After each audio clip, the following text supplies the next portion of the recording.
नमस्कार, स्वागत है आप सभी का सी न्यूज भारत में। मैं हूं आपके साथ ज्योति श्रीवास्तव। वक्त हो चुका है अलीगढ़ बुलेटिन का। अलीगढ़ बुलेटिन में हम अलीगढ़ की तमाम खबरों पर विस्तार से चर्चा करेंगे। अलीगढ़ में भाकियू भानु के पदाधिकारियों से अभद्रता एवं संगठन के वाहन न निकालने पर आक्रोशित पदाधिकारियों ने जमकर हंगामा किया। देखिए पूरी रिपोर्ट। भारतीय किसान यूनियन भानु के युवा जिला अध्यक्ष अलीगढ़ कृष्णा ठाकुर के नेतृत्व में संगठन के सैकड़ों पदाधिकारी एवं कार्यकर्ता गभाना टोल पर एकत्रित होकर नारेबाजी करते हुए आधे घंटे गभाना टोल को फ्री कराने के बाद धरने पर बैठ गए। कृष्णा ठाकुर ने बताया कि सुबह 3 बजे छिबरामऊ जिला के पदाधिकारियों की गाड़ी पर झंडा पट्टी आई कार्ड मौजूद होने के बाद भी स्टाफ कर्मचारियों ने अभद्रता करते हुए संगठन की गाड़ी निःशुल्क नहीं निकाली।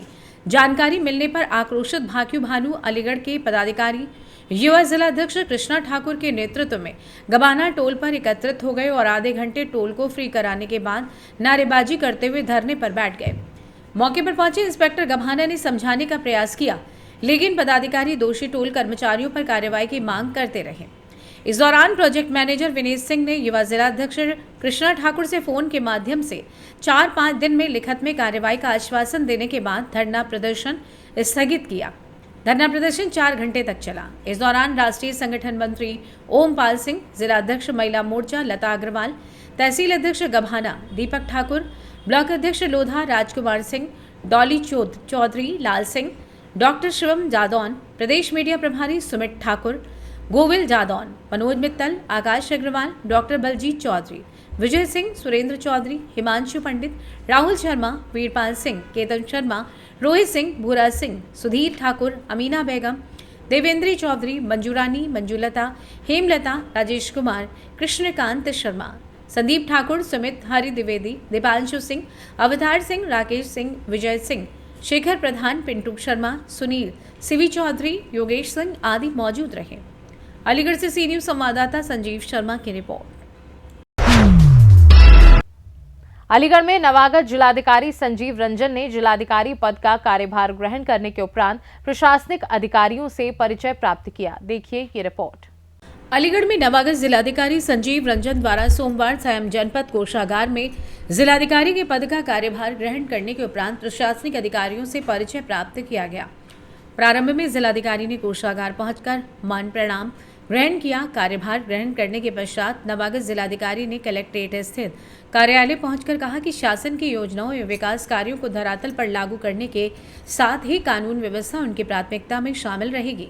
इस दौरान मुख्य विकास अधिकारी प्रखर कुमार सिंह, अपर जिलाधिकारी प्रशासन पंकज कुमार, अपर जिलाधिकारी नगर अमित कुमार भट्ट, अपर जिलाधिकारी न्यायिक Akhilesh Kumar Yadav, city magistrate Ramshankar, SDM Kol Digvijay Singh, SDM Iglas Shashwat Tripurari, वरिष्ठ कोषाधिकारी Yogesh Kumar, CMO doctor Neeraj Tyagi, e district manager Manoj Rajput समेत अन्य पदाधिकारी गण उपस्थित रहे। जानते हैं इस विषय में डीएम अलीगढ़ संजीव रंजन का और क्या कुछ कहना था। तो किस तरीके से प्राथमिकता रहेंगी आपकी? मेरी प्राथमिकताएं शासन के कार्यों को लेकर ही रहेगी और जो विकास कार्य हैं उस पर ध्यान दिया जाएगा, लॉ एंड ऑर्डर पर ध्यान दिया जाएगा। तो खासकर जो शासन के द्वारा जो निर्देश होगा उसका अनुपालन कराया जाएगा। अलीगढ़ से सी न्यूज संवाददाता संजीव शर्मा की रिपोर्ट। अलीगढ़ में उत्तर प्रदेशीय जूनियर हाई स्कूल शिक्षक संघ के पदाधिकारियों ने बेसिक शिक्षा विभाग के वित्त एवं लेखा अधिकारी कार्यालय का घेराव कर अपनी मांगों को लेकर ज्ञापन सौंपा। देखिए ये report. Uttar Pradesh junior high school शिक्षक संघ के पदाधिकारियों द्वारा बेसिक शिक्षा विभाग के वित्त एवं लेखा अधिकारी कार्यालय का घेराव किया और अपनी मांगों को लेकर ज्ञापन भी सौंपा है। शिक्षकों ने बताया कि शिक्षकों के जीपीएफ लेजर 2007 से 2011 तक गायब हैं, जिसके चलते जीपीएफ कटौती की धनराशि का कोई अता पता तक नहीं। साथ ही उन्होंने बताया कि जूनियर शिक्षक संघ अलीगढ़ ने ही वर्ष 2022 में 34 लाख रुपए का घोटाला पकड़वाया था और वो आज 5 करोड़ रुपए का हो चुका है, लेकिन आज तक कोई भी कार्रवाई अमल में नहीं लाई गई है। संगठन के जिला महामंत्री इंद्रजीत सिंह ने कहा कि शिक्षकों ने अवशेष धन के लिए आवेदन कर रखे हैं, लेकिन शिक्षकों के अवशेष धन को नहीं दिया जा रहा है। साथ ही उन्होंने कहा कि जिन शिक्षकों की एनपीएस कटौती हो रही है उनकी धनराशि का विवरण प्रतिमाह ऑनलाइन नहीं किया जा रहा है, इसको प्रतिमाह ऑनलाइन किया जाना चाहिए। वित्त एवं लेखा अधिकारी ने समस्त समस्याओं का संगठन के सहयोग से योजना बनाकर निस्तारित करने का आश्वासन दिया है। शिक्षक संघ ने अल्टीमेटम देते हुए कहा कि उक्त समस्याओं का समाधान 30 जून तक नहीं किया गया तो संगठन आंदोलन के लिए बाध्य होगा, जिसकी संपूर्ण जिम्मेदारी अधिकारियों की होगी। जानते हैं शिक्षकों का क्या कुछ कहना था।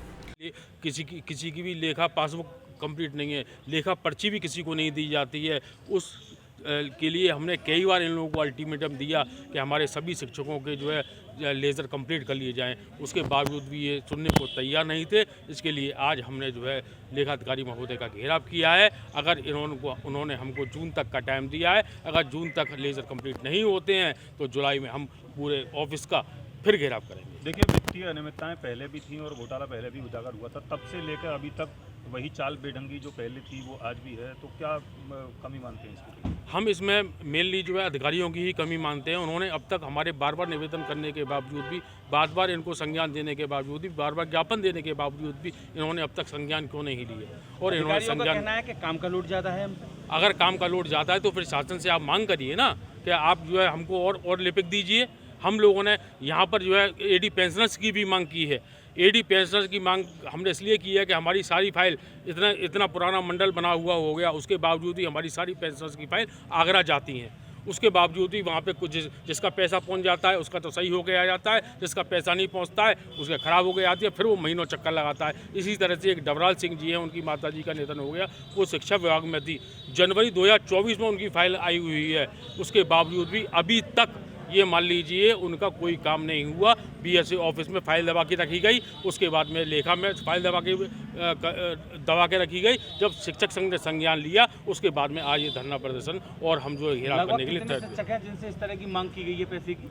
ये मान लीजिए, देखिए इस तरह के शिक्षकों की संख्या तो हम लोग नहीं बता सकते, क्योंकि बहुत से शिक्षक जो कि किसी भी लफड़े में पढ़कर और चुपचाप अपना काम कराना चाहते हैं, ऐसे बहुत से शिक्षक यहाँ आकर अपना काम करते हैं। अब इस बात को आप इसी तरह से लीजिए कि बहुत से लोगों के एरियर है कि जिसने एरियर का आवेदन बाद में किया उसका तो पहले निकल गया, और जिसने पहले से कर रखा है उसका नहीं निकला, तो फिर हम इसको क्या समझें। अच्छा, अब आधिकारिक आश्वासन आपको कब तक का मिला है? उसके बाद अगर आपकी समस्या का समाधान नहीं हुआ तो क्या करेंगे आप? तो हम लोग पूरे इस बीएससी ऑफिस को पाटने का काम करेंगे और निश्चित रूप से हम अपने शिक्षकों को न्याय दिलाने का काम करेंगे। कब तक का समय आपको दिया गया है? इन्होंने हमको 30 जून तक का समय दिया है। भैया ये आश्वासन आपको दिया गया है? जी, मैं विश्वनाथ जिला कोषाध्यक्ष जूनियर हाई स्कूल शिक्षक संघ। आज हम यहाँ पर आए हुए थे। हमारी जो जीपीएफ है शिक्षकों का, उसका कोई भी रिकॉर्ड नहीं है। 20 के लेज़र गायब हैं और चेक इश्यू पंजिका है वो भी गायब है। तो उससे हमारा सभी लेज़र गायब होने से ये 2007 से लेकर के 2012-13 तक के लगभग रिकॉर्ड गायब हैं। तो उससे हमारा जीपीएफ पूरा अंधकारमय बना हुआ है। सारे शिक्षक भ्रम की स्थिति में हैं और वित्त लेखाधिकारी कार्यालय में दिन पर दिन नए नए घोटाले निकल रहे हैं। जो घोटाला शुरू में बताया गया था कि 18-20 लाख का है, वो 35 लाख का हुआ, 35 लाख से फिर 95 लाख का हुआ। ये घोटाले लगातार बढ़ते चले जा रहे हैं और हमारे सभी शिक्षक जो हैं इससे बहुत ही परेशानी की स्थिति में हैं। वो सोच रहे हैं कि हमारा भी नाम उजागर हुए थे। घोटाला जो स्टार्टिंग में हुआ था वो टप्पल ब्लॉक से एक शिक्षक थे जगदीश, वो सेवानिवृत्त हुए थे। तो सेवानिवृत्त होने पर उन्होंने अपने जीपीएफ की मांग की थी, तो उनका जीपीएफ ना दे करके, बल्कि उनसे कहा गया कि तुम पर तो 18 लाख रुपए तो निकलते हैं अभी, उनसे रिकवरी की कहा गया। तो वो शिक्षक बड़े आहत हुए और उन्होंने कहा कि मेरे पूरे जीवन की कमाई चली गई, 18 लाख मुझ पर और निकाला जा रहा है। तो ये इस तरह से ये प्रकरण बढ़ता चला गया और पता नहीं कितने लोगों के घोटाले यहाँ हुए हैं। तो उसे सभी शिक्षक वर्ग बहुत ही आहत है और वो चाहते हैं कि हमें न्याय मिलना चाहिए, हमारा जीपीएफ सभी का अपडेटेड होना चाहिए, हमारी प्रतिवर्ष लेखा पर्ची वित्तीय वर्ष समाप्त होने पर हमें मिलनी चाहिए। ये हम सभी की मांगे हैं। और मेरा नाम विश्वनाथ है, मैं जिला कोषाध्यक्ष हूँ जूनियर हाई स्कूल शिक्षक संघ। आज शिक्षक संघ के लोग यहाँ पर आए, तो मुख्य रूप से किस तरह की समस्याएं इनके द्वारा आपके संज्ञान में लाई गई, उनके त्वरित निराकरण के लिए किस तरह का आधिकारिक आश्वासन आपको दिया गया? आज जैसे आपके सामने सभी शिक्षक संगठन के, हमारे परिषदी शिक्षकों का जो संगठन है, उनके जो भी पदाधिकारी थे वो आए थे और उनके साथ में और भी शिक्षक थे। उनकी मूल समस्या ये है जो जीपीएफ से संबंधित है, उनके जीपीएफ लेजर और उनके अकाउंट्स, जो भी उनका जीपीएफ का खाता है उसमें जो बैलेंस आज के समय तक है वो अपडेट चूँकि पूर्ण के वर्षों में इस कार्य पे थोड़ा सा सही से ध्यान नहीं दिया गया, और चूंकि मैंने जो है वर्तमान में विगत वर्ष जुलाई 2024 में ज्वाइन किया है इस पद पे, और उसके बाद से मैं लगातार प्रयासरत हूँ कि हम जो भी बैकलॉग है कार्य का और सेवा संबंधी मामलों का और जीपीएफ से संबंधित, उसमें लगातार हम लोग और हमारा कार्यालय लगातार प्रयासरत है, और जिला बेसिक शिक्षा अधिकारी महोदय हम लोग लगातार इस बात पे जो है चर्चा करते रहते हैं किस प्रकार से लंबित समस्याओं को जो है हम लोग उसका निराकरण कर सकें। और मुख्यतः उनकी समस्याएं वेतन संबंधी और जीपीएफ संबंधी थी। आने वाले 31 मार्च 2025 को जो शिक्षकगण सेवानिवृत्त होने वाले हैं उनके ससमय जीपीएफ भुगतान और उनकी पेंशन पत्रावलियां आगरा मंडल पेंशन कार्यालय को प्रेषित की जा सकें, जिससे कि उनका ससमय पेंशन प्रपत्र जारी हो सके। सर वित्तीय ये जीपीएफ घोटाला हुआ था, इसमें एक नाम उजागर हुआ था, उसके ऊपर आज तक क्यों कार्रवाई नहीं हुई है? देखिए, मैंने आपसे बताया, मैंने जुलाई 2024 को ज्वाइन किया है। उससे पहले भी जांचें हो चुकी हैं और शासन के लगातार संज्ञान में है प्रकरण, और शासन लगातार उसमें जो है संज्ञान लेते हुए अपनी कार्रवाई कर रहा है, जिसके ऊपर मैं आधिकारिक रूप से अभी कहने के लिए सक्षम नहीं हूँ। लगभग सर वित्तीय अनियमितताओं के चलते लगभग कितने शिक्षकों को समस्याओं का सामना वर्तमान में करना पड़ रहा है, तो कैसे शिक्षक प्रभावित हैं कितने? अब वो पूरी जांच में पूरे प्रकरण हैं, जिसमें कि वित्तीय अनियमितता जो भी हुई हैं उनकी पूरी लिस्ट है जो शासन द्वारा जांच कराई गई है। देखिए सर, रजिस्टर तक पूरे नहीं हैं, इसके पीछे क्या तकनीकी खामियां मानते हैं?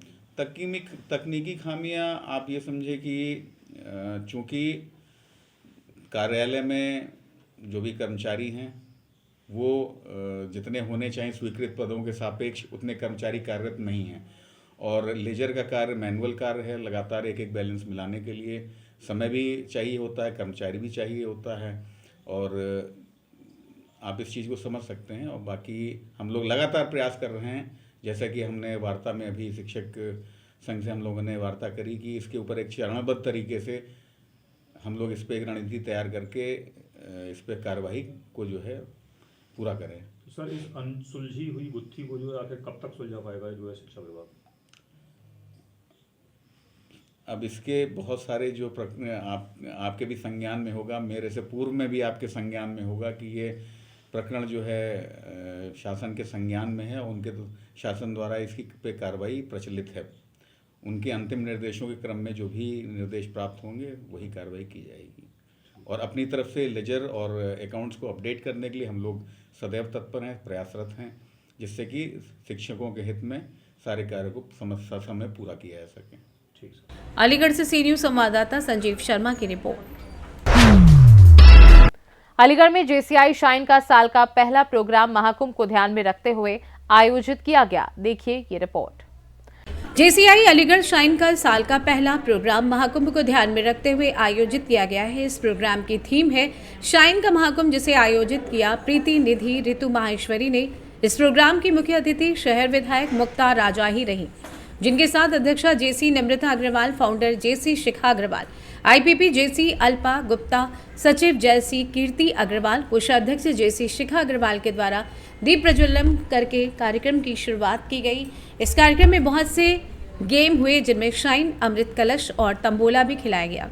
इस कार्यक्रम में शिव तांडव नृत्य जैसे जेसी शालू वर्मा और जेसी नीता गोयल ने शिव महिमा का गुणगान किया।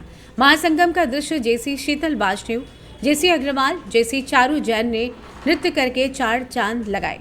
सभी शाइन मेंबर्स भगवा रंग में रंगे थे। इस प्रोग्राम में हमारी सभी जेसीआई परिवार की प्रस्तुति रही, जैसे कि ममता, गौरी, रूपाली, प्रज्ञा, सोनम, अर्चना, चारू, भावना, लता, प्राची, रूबी, पूर्व, रजनी, रश्मि, संगीता, सीमा, सुरभि, स्नेह, रजनी, प्रभा, उषा आदि मेंबर्स का सहयोग रहा। जानते हैं पदाधिकारियों का क्या कुछ कहना था। मेरा नाम जेसी कीर्ति अग्रवाल, मैं सेक्रेटरी जेसीआई शाइन अलीगढ़। ये समाज में किस तरह का संदेश देना चाहेंगे, क्या कहेंगे आप?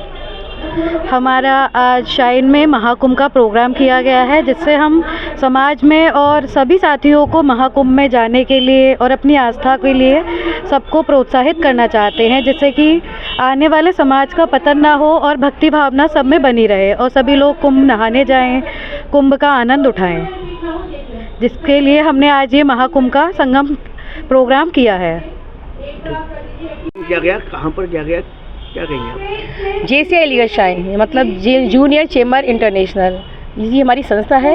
हम महिलाएं संस्था चलाते हैं। इसी के अंतर्गत आज हमने महाकुंभ पर्व को ध्यान में रखते हुए शाइन का महाकुंभ करके कार्यक्रम किया है, जिसमें हमने गंगा जमुना सरस्वती का महासंगम भी दिखाया है और सभी की भावनाओं को ध्यान में रख के शिव तांडव भी इसमें किया गया है। और साथ ही सभी लोगों को भक्ति से सराबोर करने का प्रयास कर रहे हैं हम लोग, जिससे लोगों को भी महाकुंभ के प्रति जो भी ज्ञान है या जो भी उनके प्रति भावना है वो हमारी आगे आ सके। कीर्ति महेश्वरी हैं और ये मेरे साथ खड़ी हैं कीर्ति भाभी, सेक्रेटरी ऑफ JCI शाइन। किस तरह का कार्यक्रम क्या है? ये आज हमारा महाकुंभ के उत्सव को लेके हमने कार्यक्रम रखा है। JCI शाइन का पहला उत्सव है जो कि है भगवान का नाम लेके महाकुंभ, शाइन का महाकुंभ ये उत्सव मनाया जा रहा है। कहाँ पर आयोजन किया है? ये कार्यक्रम मेलरोजन में किया गया है, टेरिस पे D2D। किस तरह का उत्साह है, क्या कहेंगे आप? ये उत्सव आप देख ही रहे हैं, हमारे सारे सदस्य ऑरेंज रंग में सज के आए हैं और सभी अपनी प्रदर्शन दे रहे हैं, कोई डांस करके, कोई गाना गा के। और इसमें हमने बहुत तरीके की चीज़ें रखी हैं, जैसे कि हाउजी गेम, कलश गेम है, और हमने इसमें 26 जनवरी का ध्यान रखते हुए भी तिरंगे के ऊपर भी गेम रखे हैं। और हमारा उत्साह बढ़ा रही हैं हमारे सभी IPP प्रेसिडेंट्स और हमारी सेक्रेटरी भाभी कीर्ति महेश्वरी। बहुत सुंदर। अलीगढ़ से सी न्यूज़ संवाददाता संजीव शर्मा की रिपोर्ट। अलीगढ़ में रायपुर स्टेशन रोड स्थित ग्राम कासिमपुर के निकट दो बाइकों की आमने सामने जोरदार भिड़ंत में 4 लोग घायल हो गए। कैसे हुई ये घटना, देखिए इस रिपोर्ट में। जनपद अलीगढ़ के थाना अतरौली क्षेत्र के अंतर्गत रायपुर स्टेशन रोड स्थित ग्राम कासिमपुर के निकट दो बाइकों के आमने सामने जोरदार भिड़ंत में 4 लोग घायल हो गए। जानकारी के अनुसार स्टेशन रोड अतरौली के ग्राम कासिमपुर के समीप दो बाइकों में भिड़ंत हो गई, जिनमें नरेश पुत्र अजब सिंह आयु 35 वर्ष निवासी ग्राम उतरा थाना बरला, वीरभान सिंह पुत्र ओमपाल सिंह आयु 22 वर्ष ग्राम उतरा, पप्पू पुत्र अयूब खान आयु 35 वर्ष निवासी ग्राम थाना शिकारपुर जनपद बुलंदशहर तथा कालू पुत्र दयाराम आयु 35 वर्ष निवासी थाना शिकारपुर जनपद बुलंदशहर गंभीर रूप से घायल हो गए। वहीं ग्रामीणों द्वारा 108 एम्बुलेंस को सूचना दी गई। सूचना पर 108 एम्बुलेंस के द्वारा घायलों को अतरौली के सामुदायिक स्वास्थ्य केंद्र उपचार हेतु लाया गया। वहीं घायलों को प्राथमिक उपचार के उपरांत अलीगढ़ से Jawaharlal Nehru medical college refer किया गया, जिसमें 2 की हालत गंभीर बताई जा रही है। जानते हैं इस विषय में घायलों का क्या कुछ कहना था। हमारा नाम वीरभान है। और पिता क्या नाम है आपके? हमारे पिता का नाम है ओमपाल सिंह। कहाँ के रहने वाले? उतरे के रहने वाले। उतरा। ये एक्सीडेंट किस वाहन से हुआ आपका? बाइक एक 2 पहिए की ऐसा बाइक। अच्छा, तो दोनों बाइकों में भिड़ंत हुई आपस में? हाँ, दोनों बाइक में पड़ी है। किस जगह हुआ एक्सीडेंट? वाली में हुआ है, कहीं बरबर में। अच्छा अच्छा, तो कहाँ से कहाँ जा रहे थे आप? हम वहाँ जा रहे थे गढ़ नौकरी करेंगे, गढ़ से अगार 40 किलोमीटर। अलीगढ़ से सी न्यूज़ संवाददाता संजीव शर्मा की रिपोर्ट।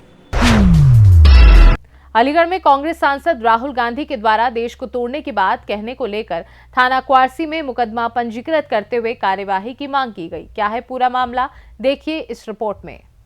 अलीगढ़ के थाना क्वारसी में कांग्रेस सांसद राहुल गांधी के द्वारा देश को तोड़ने की बात कही गई है। इसी को लेकर आज एक तहरीर थाना क्वारसी में देकर मुकदमा पंजीकृत करते हुए कार्यवाही की मांग की गई है। अखंड भारत हिंदू सेना के जिला प्रवक्ता अधिवक्ता अर्जुन उपाध्याय के द्वारा बताया गया कि सांसद राहुल गांधी के द्वारा भारतीय नेशनल कांग्रेस के जिला रायबरेली उत्तर प्रदेश से निर्वाचित सांसद राहुल गांधी ने भारत राष्ट्र की अखंडता व संप्रभुता देश की विभिन्न जांच एजेंसियों के द्वारा विधि ने दिल्ली स्थित पार्टी के लिए नए कार्यालय के उद्घाटन समारोह में बयान देते हुए कहा कि वो न केवल भारतीय जनता पार्टी और राष्ट्रीय स्वयंसेवक संघ के विरुद्ध बल्कि भारतीय गणराज्य के विरुद्ध भी लड़ाई लड़ रहे हैं, जो कि भारत देश की अखंडता व संप्रभुता पर आघात है। बता दें कि देशवासियों की भावनाओं को ठेस पहुंची, जिसे किसी भी कीमत में बर्दाश्त नहीं किया जाएगा। अखंड भारत हिंदू सेना के राष्ट्रीय अध्यक्ष दीपक शर्मा आजाद ने कहा कि राहुल गांधी सांसद रायबरेली उत्तर प्रदेश के विरुद्ध सुसंगत धाराओं में अभियोग पंजीकृत प्रशासन को कार्रवाई करनी चाहिए। बताते चले कि इस मौके पर छात्र नेता लोकेश नागर, मनीष ठाकुर, मोहित चौधरी, अमित चौधरी, चित्रांशु लोधी, गौरव शर्मा, अश्विनी ठाकुर, कुक्कू ठाकुर आदि लोग मौजूद रहे। अलीगढ़ से सी न्यूज संवाददाता संजीव शर्मा की रिपोर्ट। फिलहाल के लिए अलीगढ़ बुलेटिन में बस इतना ही। देश दुनिया की बाकी खबरों को जानने के लिए आप देखते रहिए सी न्यूज भारत।